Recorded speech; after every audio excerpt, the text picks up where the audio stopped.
New Zealand نے غیر ملکی طلباء کے لیے ایک بڑی پالیسی تبدیلی کا اعلان کیا ہے جو 2026 کے آخر سے نافذ ہوگی۔ اس کا مقصد طلباء کو تعلیم مکمل کرنے کے بعد بہتر مواقع فراہم کرنا اور انہیں فوری طور پر ملک چھوڑنے سے بچانا ہے۔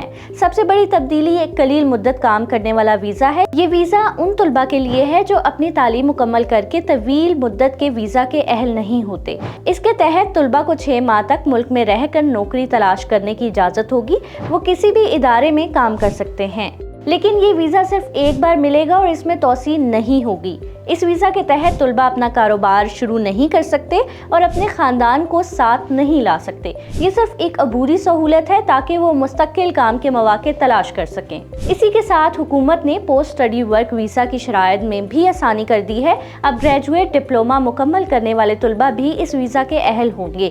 اس ویزا کے تحت طلباء اپنی تعلیم کے برابر زیادہ سے زیادہ 1 سال تک ملک میں رہ کر کام کر سکتے ہیں۔ اس ویزا میں شریک حیات اور بچوں کو بھی مخصوص شرائط کے ساتھ آنے کی اجازت دی گئی ہے، جیسے کہ شریک حیات کے لیے کام یا وزٹر ویزا اور بچوں کے لیے اسٹوڈنٹ یا وزٹر ویزا۔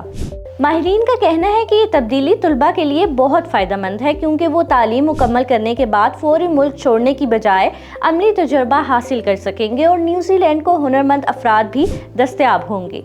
مجموعی طور پر یہ پالیسی طلباء کے لیے مواقع بڑھانے اور تعلیم اور روزگار کے درمیان خلا کو کم کرنے میں مددگار ثابت ہوگی۔